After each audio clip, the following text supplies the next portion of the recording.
हम जाता नहीं। बहुत बहुत धन्यवाद।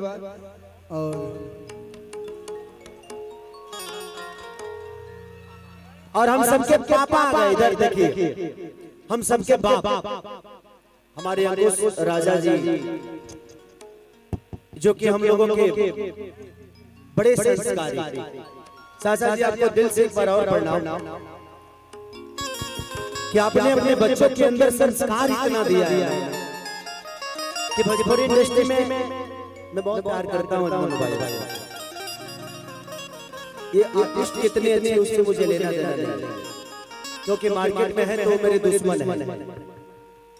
मार्केट में मैं भी हूँ तो मैं कभी नहीं चाहूंगा कि अंकुश राजा बजे, चाहे कल्लू जी बजे, चाहे टुनटुन बजे, चाहे रंजीत सिंह बजे, या हमारा भाई है मोनू अलबेला बजे। मार्केट की बात अलग विषय हो, बट अब इसलिए उन दोनों के संस्कार से मुझे बहुत लगाव। एक मैं चाहूंगा कि अंकुश राजा के लिए जोरदार ताली बजाएं प्लीज, इन दोनों भाइयों के संस्कार के लिए कि इन्होंने इंसान की देखिए पहचान ठीक है होती है, गायकी से होती है, पर्सनालिटी से होती है, लेकिन मैं पर्सनली इन दोनों भाइयों को मैं संस्कार के नाम से जानता हूं। और मैं जिससे भी मिलता हूं बोलता हूं कि संस्कार के मामले में आप लोग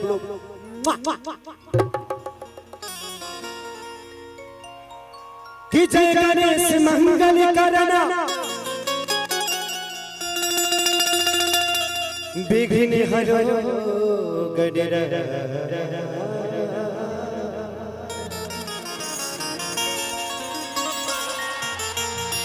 एक दंत करिवर वदना,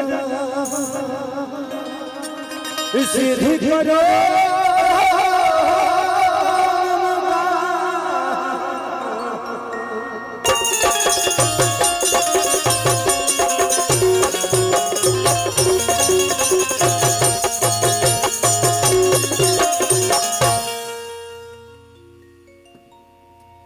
कि बाल तो हार करे कि माँ के ज्योति से नूर मिलता है,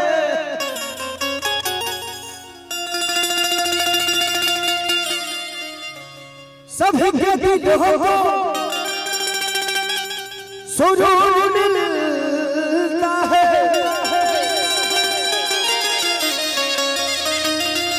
कि माँ के दरबार में जो जाए खाली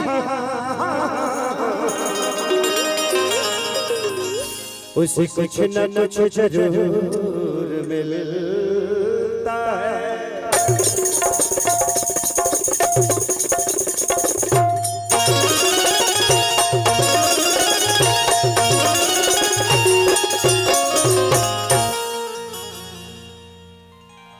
आइए को भजन गाए, ऐसे हमारा नहीं खला कि भजन का माहौल पाए। 22 तारीख के राम जी ले, ओकर बाद राम के चर्चे बंद हो गए, खाली 22 तारीख तक ले आई रहल, फिर निकल गई। अब पता ना का कहल जाए, बट कोई बात नहीं, हमारे मन में भगवान है, हमारे मन में राम है, हम उन्हें आजीवन पूछते हैं। भगवान अयोध्या में 22 को ही नहीं, मुझे लगता है कि धरती जब से उत्पन्न हुई है तब से हमारे दिल और हमारे दिमाग में भगवान बसे हुए हैं।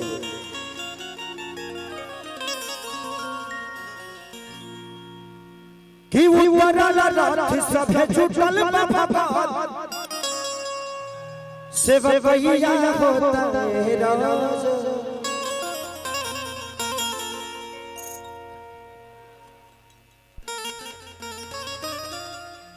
बैठा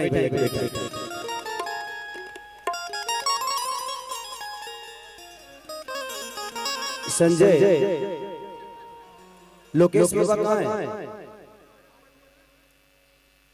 लोकेश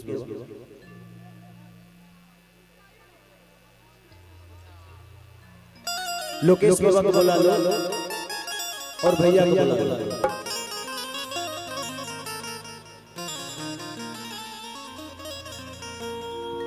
चलिए बैठा दीजिए। बबली भैया को बैठाइए ना कहीं। हरि की उतरल रात सभे जुटल भगवा सेवकैया हो तेरा कि नवमी नदिया चढ़े लोग जागेला माई के लागल ए One, two, 3, 4.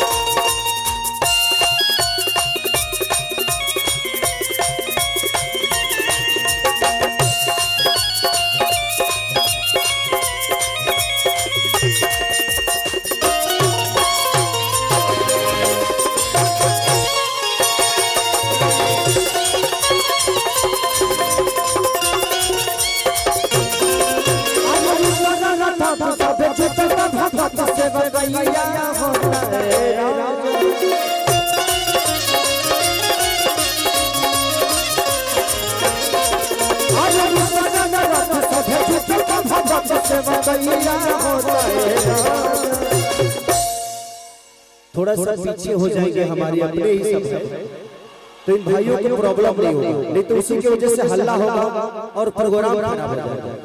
बबली भैया को बैठने दीजिए, थोड़ा सा आप लोग पीछे हो जाइए, थोड़ा सा पीछे हो जाइए। सब लोग अपने हैं, किसी को हम बोल नहीं सकते, इसलिए कह रहा हूँ किसी को प्रॉब्लम ना हो। हम किसी के शादी में आए हैं, उसका शादी बनाने के लिए, और उसमें भी बहन की शादी कि नवमी नदिया चढ़े लोग जागेला, और उसमें भी ऐसे आदमी के बहन की शादी में जिनके जीवन में विवाद कभी हटा ही नहीं। शुरुआत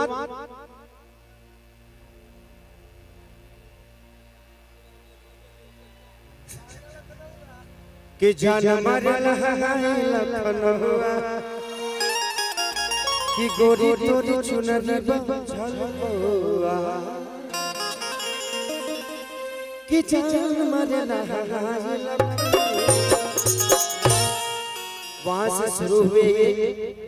उसके बाद ऐसे आदमी के रुकने का नाम ही नहीं लिए। उसके बाद ये डिस्टर्ब तो हुए, मुझे भी कम डिस्टर्ब नहीं किए। ये अपने साथ लेकर चले। ऐसा संगीत, ऐसा संगतिया मेरे जीवन में आज तक कोई नहीं। ऐसा जिसका साथी, विवाद का साथी, सुख का साथी, दुख का साथी, एक ही जगह हम साथ नहीं रहते जहां आप गलत काम करते हैं। कि नवमी नदिया चढ़े लोग जागेला, माई के लागल बाबे में मिया पछुड़ा बदम हवा झोरो।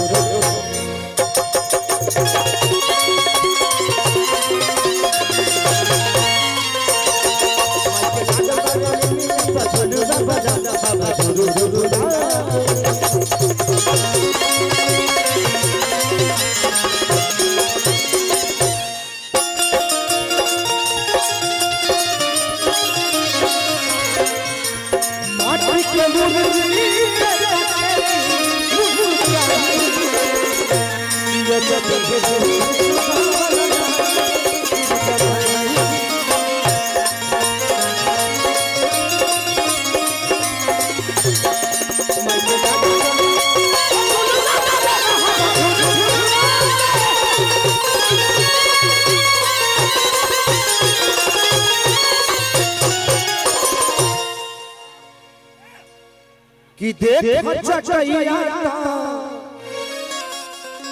बिछवल लानी कुछ के भजन गावे खातिर बोलवनी राजा अंकुश के कि रखल थे जान बानी मैया के पलू के आ पूजा करे खातिर हम बोलवले बानी कलू के।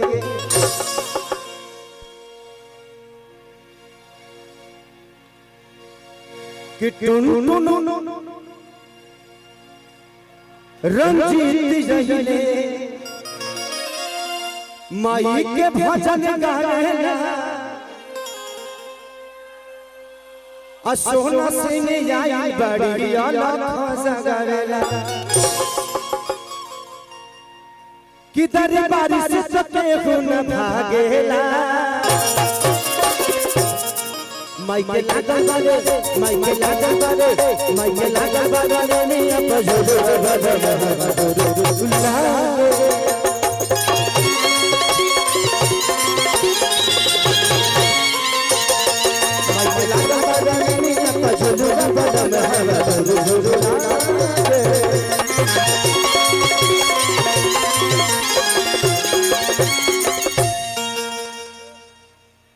आप लोग थोड़ा सा साइड हो जाइए।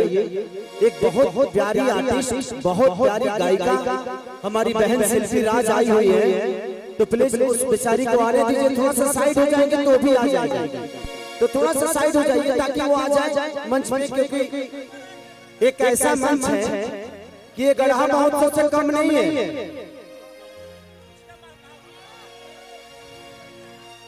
ये गढ़ा महोत्सव से कम नहीं है। आज का दिन जो है ये हम सबके लिए गढ़ा महोत्सव की तरह। इतने सारे आर्टिस्ट एक साथ एक मंच पे बहुत कम, जैसे कि हमारे गोपाल भैया ऐसा कारनामा कर पाते हैं क्योंकि उनका सम्मान हर आदमी का। अगर हम उनके गढ़ा महोत्सव में नहीं आ पाते हैं तो टाइम की वजह से हमारे पास वक्त नहीं होता, लेकिन वक्त होता है तो हम कोशिश करते हैं कि वैसे फंक्शन का हम हिस्सा बने। तो ये गढ़ा महोत्सव की तरह कार्यक्रम है और हमारे बहन की शादी, तो हम आज गाने के लिए नहीं बल्कि आप लोगों से मोहब्बत करने के लिए आए हैं। और मुझे लगता है कि कोई कलाकार यहाँ गाने के लिए नहीं, प्रोग्राम का पैसा लेकर नहीं आया, कुछ चंदा देख कर आया।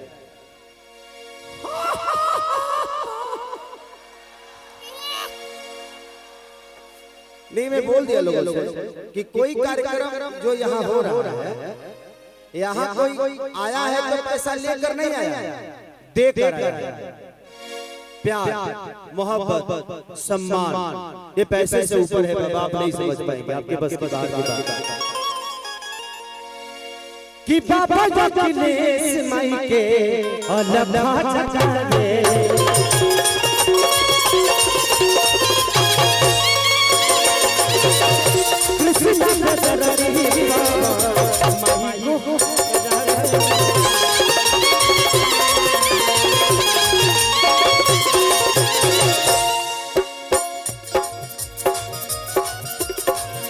बाबा जगदीश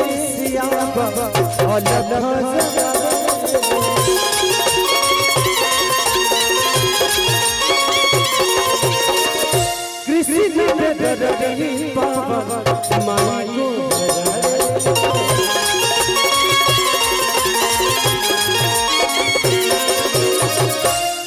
तो सारी रात भर माई लगे जागेला। बाबा हमारा गाना कोनो याद ना रहा है, ए जी सब बनेला जौन हो यही बन जाई, खाली मुखड़ा भरो के बा ओकरा बाद सब ठोके बा कि माई खातिर खेसरिया जागेला। तो माई के लागल बारे माई के लागल बारे माई के लागल बारे ने झुरु झुरु ना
नहीं साथ